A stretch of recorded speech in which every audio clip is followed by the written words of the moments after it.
Hello student, आज इस video में हम एनसीईआरटी क्लास 11 मैथ्स के chapter 5 complex number and quadratic equation सम्मिश्र संख्या और द्विघातीय समीकरण के पार्ट 5 को डिस्कस करेंगे। इसमें एक्सरसाइज 5.2 को हम डिस्कस करेंगे। इससे रिलेटेड जो भी थ्योरीज थी हमने पार्ट 4 में डिस्कस कर ली है। अगर आप चाहते हैं कि YouTube पे वीडियो अपलोड होते ही आपको नोटिफिकेशन मिल जाए तो आप मेरे यूट्यूब चैनल रमेश मैथ्स सोच को सब्सक्राइब कर सकते हैं। ओके, तो एक्सरसाइज शुरू करने से पहले जो लास्ट वीडियो लेक्चर में हमने देखा था थ्योरी सेक्शन, उससे रिलेटेड जो मेन पॉइंट्स है वो वापस एक बार मैं रिकॉल करवा देता हूँ आपको। वो ये था कि आपको एक तो मॉड्यूलस मतलब मापांक आर और एक थीटा की वैल्यू निकालना आना चाहिए। उसके बाद हमको पोलर रिप्रेजेंटेशन मतलब ध्रुवीय निरूपण करना क्वेश्चन में पूछेगा। तो वो कैसे करेंगे सुनो, कि जैसे कि आपका कॉम्प्लेक्स नंबर माना कि z = x plus iota y दे रखा है। तो यहाँ पे अगर r की वैल्यू पूछे, r मतलब मॉड्यूलस मापांक, वो तो सिंपल क्या था, x² प्लस y² का स्क्वायर रूट ये। और अगर हमको कोणांक पूछे थीटा, तो वो कैसे निकालते थे कि उसके लिए हम पहले अल्फ़ा निकालते थे ना। तो अल्फ़ा की वैल्यू निकालेंगे, वो हो जाएगी आपकी tan inverse modulus of y/x। ये मॉड्यूलस यहाँ पे प्लस कर देगा, अंदर माइनस है तो बस। उसके बाद में तय करेंगे कि ये जो आपका कॉम्प्लेक्स नंबर सम्मिश्र संख्या है वो कौन से क्वाड्रेंट मतलब चतुर्थांश में है। वो कैसे तय करते हैं, ये यहाँ पे साइन से है ना, कि यहाँ पे प्लस और प्लस है तो ये फर्स्ट क्वाड्रेंट में है, इस तरीके से। तो यहाँ पे हमने क्वाड्रेंट देखा था लास्ट वीडियो लेक्चर में, क्वाड्रेंट मतलब चतुर्थांश। तो आपको पता है कि जब रियल भी प्लस हो और इमेजनरी भी प्लस हो, मतलब ये रियल x है और y कौन है, इमेजनरी। रियल पार्ट और इमेजनरी पार्ट दोनों ही पॉजिटिव हो, तब आपका कौन से क्वाड्रेंट में होता है, वो फर्स्ट क्वाड्रेंट में। और अगर रियल पार्ट माइनस और इमेजनरी पार्ट प्लस होता है, तब आपका वो कौन से क्वाड्रेंट में होता है, सेकंड। और दोनों ही अगर माइनस होता है, रियल और इमेजनरी, तो वो होता है थर्ड में। और अगर एक रियल पार्ट पॉजिटिव होता है, इमेजनरी पार्ट नेगेटिव होता है, तो वो आपका किस में होता है, फोर्थ में। तो ये तो तय करना हो गया, जैसे आप मैं अभी एग्जांपल देके समझाऊंगा। लेकिन यहाँ पे थीटा की वैल्यू जो है वो सिंपल अल्फ़ा के बराबर होती है। इसके जस्ट नीचे थीटा की वैल्यू जो होती है वो माइनस अल्फ़ा के बराबर होती है। और यहाँ पे थीटा की वैल्यू होती है जो पाई माइनस अल्फ़ा के बराबर होती है। और नीचे जस्ट इसका साइन चेंज करते हैं और कुछ नहीं, minus of pi minus alpha. मतलब ये दो याद रखना है, तो इसके नीचे वाले साइन चेंज करने हैं बस, और कुछ नहीं। तो इस तरीके से हमको ये निकालना है थीटा की वैल्यू। ओके, तो यहाँ पे छोटा सा एग्जांपल से समझते हैं कि कौन से क्वाड्रेंट में, जैसे कि -2 + 3 आयोटा आपको तय करना है कौन से क्वाड्रेंट में। तो रियल पार्ट माइनस है और इमेजनरी पार्ट क्या है, प्लस। तो ये माइनस प्लस मतलब कौन से क्वाड्रेंट में, सेकेंड क्वाड्रेंट में जाएगा।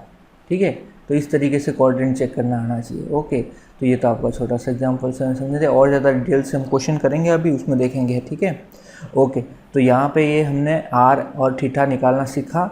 अब हम बात करते हैं कि पोलर रिप्रेजेंटेशन के बारे में बात की थी। पोलर रिप्रेजेंटेशन मतलब ध्रुवीय निरूपण। ओके, ध्रुवीय निरूपण कैसे करेंगे, जैसे कि आपका z = x plus iota y दे रखा है, तो इसको ध्रुवीय निरूपण करेंगे r cos theta plus iota r sin theta. कुल मिला के r और थीटा हमको पहले इन दोनों मेथड से निकालने हैं, उसके बाद में यहाँ पुट कर लेना है। ये आपका ध्रुवीय निरूपण होता है। इसको ऐसे भी लिखा जा सकता है, देखो दोनों में r कॉमन आ रहा है तो r कॉमन ले लो। r कॉमन ले लिया तो अंदर क्या बचेगा, cos theta plus iota sin theta. ऐसे भी लिख दो, चाहे ऐसे लिखो, दोनों ही सही है। ठीक है, r कॉमन ले सकते हैं। तो इतनी सी बात है बस यहाँ पे, ये पोलर रिप्रेजेंटेशन और ये सब। और ये आपका पहला पॉइंट था। ये दूसरा पॉइंट था, लास्ट पॉइंट देखो, यहाँ पे हमको उसमें एंगल चेंज करने के बारे में भी यूज़ में आएगा क्वेश्चन में। वो ये क्या है, देखो रेडियन में क्या होते हैं, जैसे कि डिग्री में आपको 0 डिग्री, 30 डिग्री, 45 डिग्री, 60 डिग्री और 90 डिग्री। ओके, इनको एटलीस्ट अभी तो आप याद ही कर लो। इसको डिटेल में कैसे कन्वर्ट करते हैं, एक फॉर्मूला होता है, वो हम ट्रिग्नोमेट्री चैप्टर में पढ़ेंगे। तो यहाँ पे 0 को देखो, ये तो सब डिग्रीज में है, किस में है, डिग्री में। अगर इन सब को रेडियन में चेंज करना है, अभी हमको ज़रूरत पड़ेगी रेडियन में, क्योंकि यहाँ पे थीटा जो पुट करेंगे वो रेडियन में ही पुट किया जाएगा। ठीक है, तो 0 को तो 0 रेडियन ही बोलते हैं, 30 को बोलते हैं π/6 और 45 को बोलते हैं π/4, 60 को बोलते हैं π/3 और 90 को बोलते हैं π/2। ये सब, ठीक है। और पाई की वैल्यू जो होती है वो 22/7 लिख दो या 3.14, एक ही बात है। ज़्यादातर हम 22/7 लेके ही चलेंगे यहाँ पे। तो ये जो थ्योरी हम लास्ट लेक्चर में देखी थी अभी हमें यहाँ पे काम में आएगी। नेक्स्ट शुरू करते हैं अपनी एक्सरसाइज। ओके, तो एक्सरसाइज आपकी 5.2 हम शुरू कर रहे हैं। उसमें आपका क्वेश्चन नंबर 1 और 2 क्या है, find the modulus and argument okay of each complex number. 1 और 2 में सभी संख्याओं के प्रत्येक मापांक और कोणांक ज्ञात कीजिए। देखो, मॉड्यूलस मतलब मापांक मतलब आर की वैल्यू, और कोणांक मतलब आर्ग्यूमेंट मतलब थीटा की वैल्यू हमको क्या करनी है, यहाँ पे फाइंड करनी है कुल मिला के। तो क्वेश्चन नंबर 1 करते हैं। देखो यहाँ पे क्वेश्चन नंबर 1 में आपको z दे रखा है -1 - i√3। तो सबसे पहले तो इसको आप कंपेयर कराओ, क्या किससे कंपेयर कराओगे, x + i/y से, ठीक है। स्टैंडर्ड आपका ऐसे लिखा जाता है। तो उसके अकॉर्डिंग आपके x की वैल्यू, तो देखो रियल पार्ट को रियल से कंपेयर कराओगे तो x की वैल्यू तो -1 हो गई, और इमेजनरी वाला आयोटा वाली से कंपेयर कराओगे तो y की वैल्यू देखो, आयोटा के बाजू में यहाँ y लिखा है, आयोटा के बाजू में यहाँ पे √3 के साथ माइनस भी है, इसलिए माइनस का क्या होगा, √3। तो ये आपको कंपेयर करा के x और y की वैल्यू निकाल लेनी है। अब आपको पता है r जो होता है वो फॉर्मूला क्या होता है, x² y² का अंडर रूट। इसका मतलब यहाँ पे -1 का भी स्क्वायर और -√3 का भी क्या करना है, स्क्वायर। अब देखो यहाँ पे आपको पता है कि माइनस के ऊपर इवन पावर होती है अगर सम संख्या में, तो वो प्लस में आता है, सिंपल स्क्वायर करना होता है, 1 का स्क्वायर 1। यहाँ पे भी माइनस के ऊपर इवन पावर मतलब प्लस में ही आएगा, किसका, √3 का स्क्वायर। देखो √3 का स्क्वायर रूट हट जाएगा, और ये आपका 4 का रूट होता है 2। तो r की वैल्यू तो आपके पास एक तो आंसर आ गया 2, हमने यहाँ पे मॉड्यूलस निकाल दिया है। दूसरा हमको भी यहाँ पे आर्ग्यूमेंट मतलब कोणांक भी निकालना है। उसके लिए सबसे पहले अल्फा निकालेंगे। तो अल्फा होता है simple tan inverse mod of y/x। तो यहाँ पे आपका क्या हो जाएगा, tan इनवर्स, देखो यहाँ से y उठाओ, हमने कंपेयर करके देखो y और x की वैल्यू निकालिए, माइनस का √3 माइनस का 1 दोनों रख दिए, अब ये माइनस से माइनस कैंसिल आउट हो गया। तो ये आपका हो गया कुल मिला के tan इनवर्स √3। देखो tan की टेबल आप याद करो, tan की टेबल क्या थी, 0। आपको पहले यहाँ पे एक और चीज़ है कि क्लास 10th की जो टेबल है साइन कॉस 10 में 0, 30, 45, 60 और 90 पे एंगल क्या क्या होते हैं, ये भी आप एक बार देख लो, यहाँ पे बहुत काम आएगी। तो मैं आपके लिए 10 की टेबल लिख देता हूँ। यहाँ पे tan 0 0 होता है, √3 30 1/√3 होता है, 45 1 होता है, 60 √3 होता है, 90 क्या होता है, इनफाइनाइट होता है। तो यहाँ पे हमको कैसे चेक करना है कि ये एंगल है, एक्चुअली में देखो ये अल्फा चल रहा है, इसका मतलब ये एंगल है। तो tan इनवर्स √3 का मतलब ये एक एंगल है, मतलब tan की टेबल में √3 कौन से एंगल पे होता है, तो √3 होता है आपका 60 डिग्री एंगल पे, पता चल गया। तो 60 डिग्री एंगल पे होता है, इसका मतलब अब 60 डिग्री को रेडियन में क्या लिखते हैं, तो ये देखो हमने अभी लिखा था 60 डिग्री को रेडियन में क्या लिखते हैं, π/3 लिखते हैं, ठीक है। तो ये यहाँ पे हो गया π/3। तो आप अपने अल्फा निकाला, अभी थीटा नहीं निकला है ना। अब सुनो, हमने देखा कि ये देखो माइनस और दोनों माइनस, देखो रियल पार्ट भी माइनस और इमेजनरी पार्ट भी माइनस। तो ये दोनों जब माइनस होते हैं तो कौन से क्वाड्रेंट में होते हैं, हम देखो जब दोनों ही माइनस होते हैं तो हम होते हैं थर्ड क्वाड्रेंट में। इसमें थर्ड क्वाड्रेंट में, और थर्ड क्वाड्रेंट को लिखते हैं थीटा = -π - अल्फा। तो इसका मतलब यहाँ पे कहानी पता चल गई कि थर्ड क्वाड्रेंट में है हम यहाँ पे, और थर्ड क्वाड्रेंट में क्योंकि दोनों ही माइनस है, ठीक है, दोनों ही माइनस है इसलिए थर्ड क्वाड्रेंट में है। और वहाँ पे थीटा जो होता है वो -π - अल्फा होता है। ओके, तो यहाँ पे भी यही करेंगे भाई, थीटा -π - अल्फा की वैल्यू हमने निकाली अभी π/3। जब आप इसको एलसीएम लोगे तो 3π -π/3 आगे बढ़ेंगे तो 2π/3। तो इसका मतलब ये माइनस का 2π/3 के आ गया थीटा की वैल्यू, जिसको बोलते हैं आर्ग्यूमेंट और कोणांक, हिंदी में क्या बोलते हैं, कोणांक। तो ये आपका आर्ग्यूमेंट और कोणांक निकल गया। यही पूछा था हमको, तो इस तरीके से इस क्वेश्चन को करना है। आप इसको वापस वीडियो को बैकवर्ड ले जाके इसको वापस एक बार देख सकते हैं, नहीं तो अगले क्वेश्चन में आपको समझ में आ जाएगा। अब बात करते हैं क्वेश्चन नंबर 2 की। देखो मैं इसको हटा रहा हूँ, आप स्क्रीनशॉट ले सकते हो। क्वेश्चन नंबर 2 में भी यही काम करना है, तो थोड़ा फास्ट कर लेते हैं, अब समझ में आ गया हमको। देखो 2 है आपका z = -√3 + i। इसको कंपेयर कराओ जल्दी से x + i/y से। तो रियल पार्ट को रियल पार्ट से कंपेयर कराओगे तो x की वैल्यू तो हो गई -√3, और इमेजनरी पार्ट को इमेजनरी से, तो देखो यहाँ कुछ नहीं है तो 1 तो है ही ना, कुछ नहीं है तो 1 है। तो यहाँ पे आयोटा के बाजू में y और आयोटा के बाजू में 1, तो y की वैल्यू क्या होगी 1। ओके, तो यहाँ पे r तो सिंपली हो गया x² + y² का अंडर रूट, तो -√3 का स्क्वायर प्लस का 1 आपको एग्जाम में पूरा फॉर्मूला लिखना है, मैं अभी यहाँ पे सीधा लिख रहा हूँ, ठीक है, क्योंकि समझ में आ गया हमें। तो यहाँ पे हो जाएगा √3 माइनस का ऊपर पावर इवन, तो प्लस का आएगा, √3 का स्क्वायर 3 होता है, 1 का स्क्वायर 1 होता है, तो ये आप कुल मिला के 2 ही आना है। ओके, ये तो r आ गया, तो r की वैल्यू 2 आ गई, एक तो ये आंसर हो गया आपके यहाँ पे। अब बात कर लेते हैं अल्फ़ा, क्योंकि थीटा से पहले अल्फ़ा निकालना होगा, वो होता है tan इनवर्स y/x, तो y की वैल्यू तो है 1, x की वैल्यू है -√3, तो आपको मॉड की वजह से ये प्लस का हो जाएगा सिंपल, तो ये आपका tan इनवर्स मॉड की वजह से सिंपल हटा ही देते हैं मॉड, है ना, ये मॉड की वजह से क्या हो गया सिंपल सा प्लस। तो इसको अब हम कर लेते हैं काम 1/√3, ठीक है। अब आप देखो मैंने अभी वो टेबल लिखी थी, यहाँ पे एक बार लिख देता हूँ क्योंकि बार बार काम में आ रही है, ठीक है, यहाँ लिख देता हूँ आपके लिए, ठीक है। यहाँ वो क्या है देखो, 0, 30, 45, 60, 90, 10 की टेबल लिख रहा हूँ मैं, किसकी लिख रहा हूँ, tan थीटा की, अभी लिखी थी एक्चुअली, मिटा दी मैंने। तो वो होती है 0, 1/√3, 1√3 और इन्फिनिटी। तो इसको देखो अभी, अब हमको कहाँ चाहिए, देखो यहाँ वापस बताता हूँ, हमको चाहिए 1/√3 पे, तो टेबल देखो 1/√3 कहाँ आ रहा है, 30 डिग्री पे आ रहा है tan, ठीक है।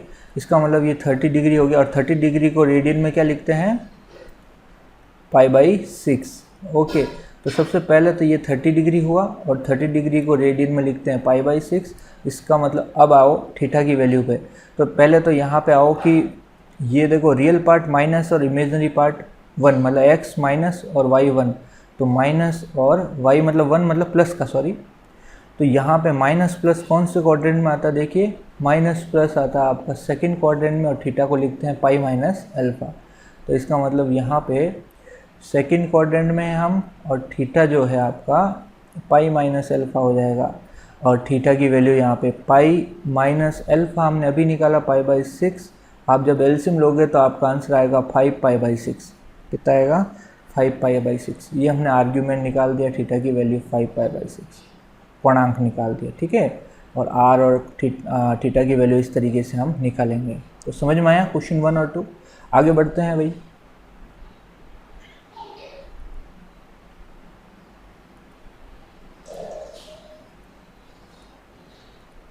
देखो अगला क्वेश्चन नंबर 3 से 8 तक हमको कन्वर्ट करना है इनको, इसमें पोलर फॉर्म में, ध्रुवीय रूप में क्या करना है, रूपांतरित करना है।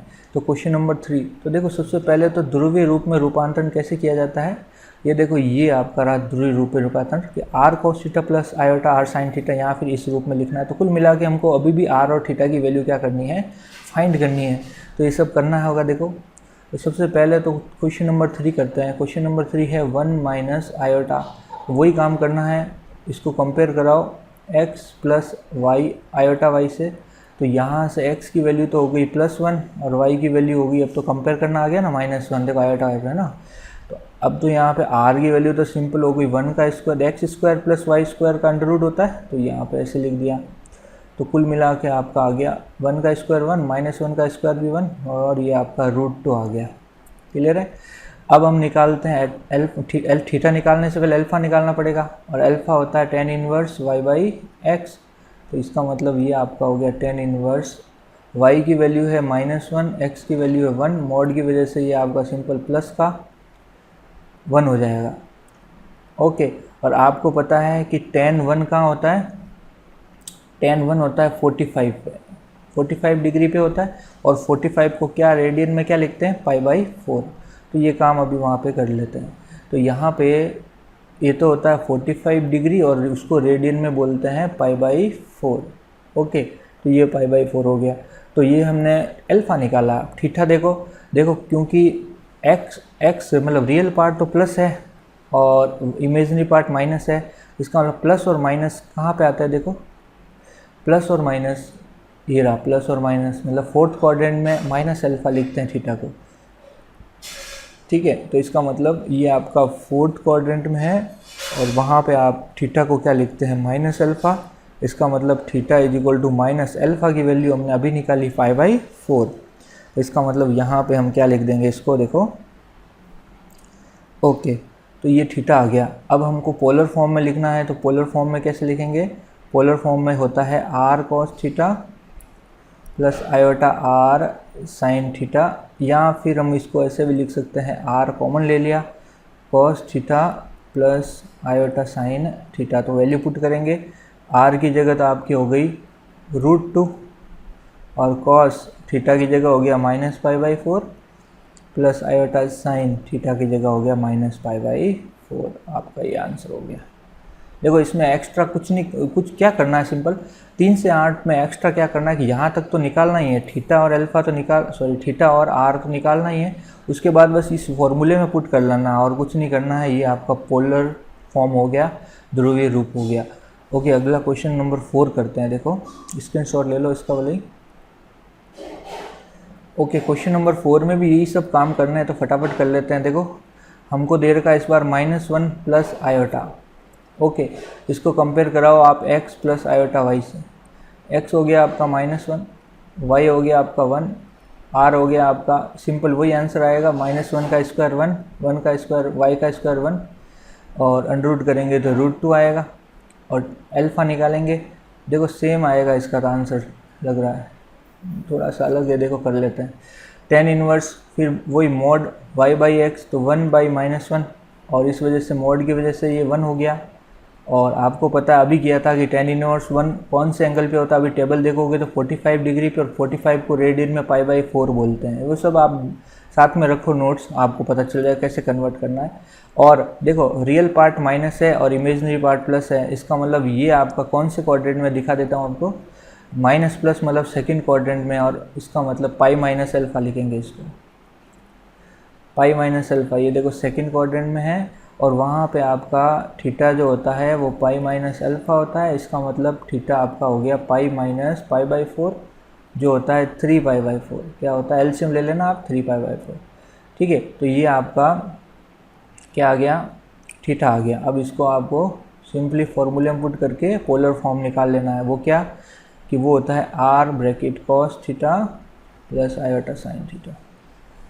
इसका मतलब r की जगह तो √2 और 3π/4 प्लस आयोटा साइन 3π/4। ये आपका क्या हो गया आंसर। इजी है क्वेश्चन बिल्कुल ही। क्वेश्चन नंबर 5 करते हैं। अब देखो क्वेश्चन नंबर 5, इसमें हमको क्या करना है, इस बार आपको z दे रखा है -1 प्लस, सॉरी यहाँ पे दे रखा है -1 माइनस आयोटा, कंपेयर कराओ x प्लस आयोटा y से। तो यहाँ से x की वैल्यू तो रियल -1, इमेजनरी -1। कंपेयर कराना आ गया ना भाई सबको। अब तो इतने सारा क्वेश्चन कर लिया हमने, ठीक है। तो यहाँ से r हो जाएगा x² प्लस y², ये -1 है, हाँ थोड़ा सही लिखता हूँ इसको, देखो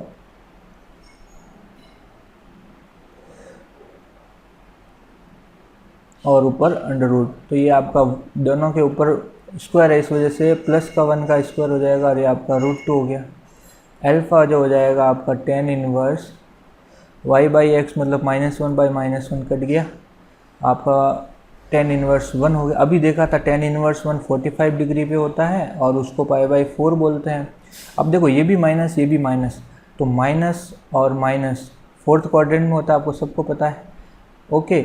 और फोर्थ क्वाड्रेंट में होता है, ये देखो थर्ड क्वाड्रेंट में होता है, ओके। थर्ड क्वाड्रेंट में होता है, और फोर्थ क्वाड्रेंट में आपका थीटा क्या लिखा जाता है, माइनस का π-α। तो ये लिख देते हैं हम।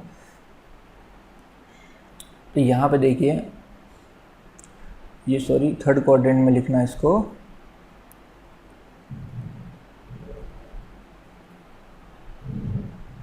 थर्ड क्वाड्रेंट में होता है, और वहाँ पे थीटा होता है माइनस का π-α। इसका मतलब माइनस का π-π/4 माइनस का 3π/4 हो जाएगा ये। तो ये हमने क्या निकाल दिया, थीटा निकाल दिया। अब z is equal to polar form में हो जाएगा r cos theta plus iota sine theta.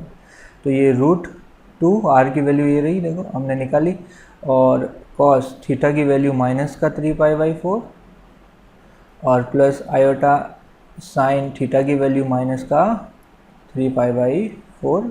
ये आपका आंसर है। वैल्यू पुट करना आना चाहिए बस, और कुछ नहीं। r पहले निकालेंगे, उसके बाद थीटा निकालेंगे और सिंपल वैल्यू पुट कर लेंगे। ओके, आगे बढ़ते हैं। क्वेश्चन नंबर 6 देखते हैं। देखो क्या है क्वेश्चन नंबर 6 में आपको दे रखा है z इज इक्वल टू -3। अब देखो यहाँ पे आयोटा जैसी कोई टर्म नहीं दिख रही, तो साथ में हम लिख सकते हैं आयोटा 0 करके लिखा जा सकता है। इसको कंपेयर कराओ आप x प्लस आयोटा y से, तो x की वैल्यू तो हो गई -3 और y की वैल्यू हो गई आपकी 0। तो यहाँ पे हम वही काम करेंगे, r हो जाएगा x² मतलब y² मतलब 0 का स्क्वायर, तो ये माइनस के ऊपर स्क्वायर की वजह से 3 का स्क्वायर होगा सिंपल 9, 0 का स्क्वायर 0, तो ये आंसर वापस क्या आ गया 3। और अब हम अल्फ़ा निकाल लेते हैं। अल्फ़ा होता है आपका tan इनवर्स, देखो y/x, y की वैल्यू कितनी है 0, x की वैल्यू कितनी है -3। तो देखो जब ऊपर 0 होता है तो नीचे चाहे कुछ भी हो आंसर तो 0 ही आता है। ओके, तो यहाँ पे tan इनवर्स 0 कैसे, कि कौन से एंगल पे tan 0 होता है, तो देखो कौन से, ये रहा, कहाँ गया, हाँ ये रहा, कौन से एंगल पे tan 0 होता है, 0 पे ही 0 होता है, और 0 को रेडियन में भी क्या लिखते हैं, 0 लिखते हैं। समझ में आ रही बात है। ओके, तो यहाँ पे हम लिखेंगे कि ये 0 होता है डिग्री में और रेडियन में भी 0 ही लिखते हैं, इसका कोई यहाँ पे प्रॉब्लम नहीं है हमको, और आसान हो गया। अब हम बात कर ले हैं कि कौन से क्वाड्रेंट में है ये, तो माइनस और देखो कुछ नहीं है तो प्लस लिख सकते हैं ना, इसका मतलब ये माइनस और प्लस में है, मतलब ये कौन सा क्वाड्रेंट हुआ देख के बताओ एक बार। माइनस और प्लस मतलब सेकंड क्वाड्रेंट हुआ, और वहाँ पे थीटा को लिखा जाता है π-α।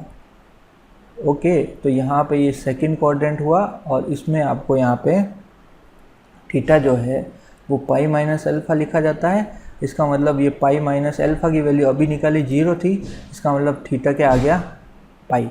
तो यहाँ पे अब हम लिखेंगे r bracket cos theta plus iota sine theta, आपका पोलर फॉर्म हो गया। तो r की वैल्यू तो हो गई 3 और cos थीटा की value pi plus iota sine theta की वैल्यू पाई। ये आपका क्या हो गया आंसर। ओके, इजी था। नेक्स्ट क्वेश्चन देखते हैं, क्वेश्चन नंबर 7।